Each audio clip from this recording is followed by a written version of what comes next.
permulaan abad ke-20 merupakan pintu gerbang bagi gerakan pembaruan pendidikan Islam di Hindia Belanda.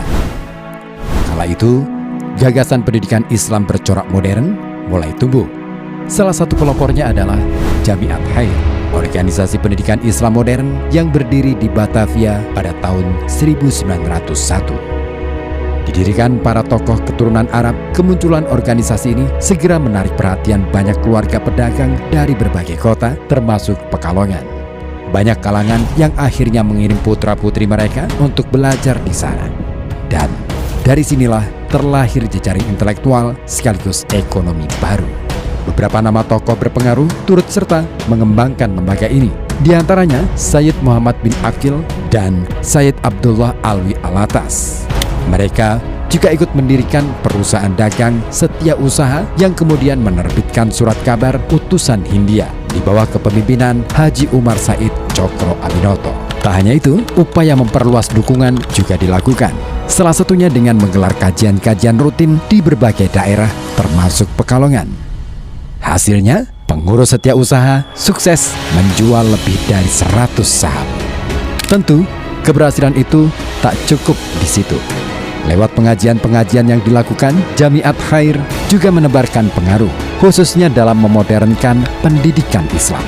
Banyak pula alumni asal Pekalongan yang akhirnya mendirikan madrasah-madrasah modern di kota asal mereka.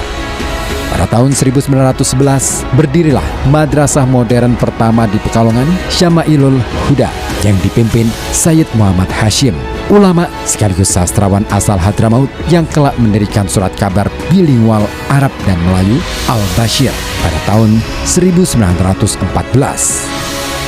Upaya Madrasah Syama'ilul Huda tidak main-main di dalam mengembangkan pendidikan Islam bercorak modern. Java Bode, edisi Februari 1915 mencatat Madrasah Syama'ilul Huda memiliki jejaring ulama lintas negara, sampai-sampai mereka mendatangkan guru agama dari Kairo, Mesir, lulusan Darul Ulum. Tidak hanya itu, keseriusan dalam mengembangkan pendidikan Islam bercorak modern dibuktikan pula dengan usaha menjamin kesejahteraan para guru. Mereka menggaji guru sebesar 250 gulden, angka yang tak kecil kala itu. Surat kabar The New Forsten London edisi 11 Maret 1915 menyebutkan bahwa kebangkitan Islam tampak nyata melalui peningkatan pendidikan agama dan kedatangan tenaga pengajar dari Kairo dan Beirut. Lantas, memasuki tahun 1918, kala itu suasana pergerakan nasional di Jawa memanas. Utusan Hindia, surat kabar milik Sarekat Islam, melancarkan kecaman keras terhadap Jawi Hisworo, sebuah koran berbahasa Melayu Jawa yang terbit di Surakarta. Koran tersebut memuat artikel yang menghina Nabi Muhammad SAW. Hal ini memicu gelombang kemarahan di kalangan umat Islam. Dukungan mengalir dari berbagai daerah, termasuk dari Pekalongan. Redaksi utusan Hindia menerima telegram dari komunitas Arab Pekalongan, mewakili perkumpulan Syama'ilul Huda dan Munawatul Ikhwan yang menyatakan kesiapan berdiri di garis terdepan membela kehormatan Islam. Telegram itu ditandatangani langsung oleh Ali Sungkar Saleh Alatas.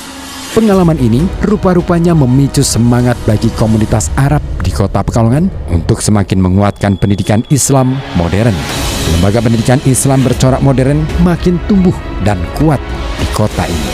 Dua organisasi besar turut mengelola sekolah bagi anak-anak dari keluarga Arab. Selain Syama'ilul Huda yang didirikan untuk memenuhi kebutuhan pendidikan kalangan Sayyid, Al-Irsyad turut pula didirikan di tahun yang sama. Keduanya menjadi pilar pembinaan generasi muda meski dengan arah dan pandangan yang berbeda. Sejalan dengan pergerakan waktu, kebutuhan masyarakat berubah. Kaum muda Arab mulai melihat perlunya penguasaan bahasa Belanda demi memasuki persaingan dunia pendidikan dan kehidupan modern di Hindia Belanda. Kesadaran ini melahirkan semangat baru bagi pembaruan pendidikan Islam modern kala itu. Kelompok Arab muda akhirnya memprakarsai asosiasi ketiga yang mendorong lahirnya sekolah baru, seperti diberitakan koran The Lokomotif edisi Senin Pahing 1 November 1926. Sekolah swasta Hollands Arabic School dibuka dan dipimpin oleh Tuan Kole, seorang pendidik berpengalaman yang juga pemegang akta kepala sekolah. Memasuki tahun 1930-an, jumlah sekolah berbahasa Arab di Pekalongan makin bertambah. Menurut Algemeen Handelsblad voor Nederlands Indi tertanggal 13 November 1936, terdapat 4 sekolah utama kala itu, yaitu Syama'ilul Huda, Diniyah, Salafiyah, dan Al-Insaf. Dari sinilah babak baru pendidikan modern di Pekalongan dimulai dan berakar pada tradisi Islam, terhubung pula dengan pusat ilmu di Timur Tengah dan bergerak menuju modernitas.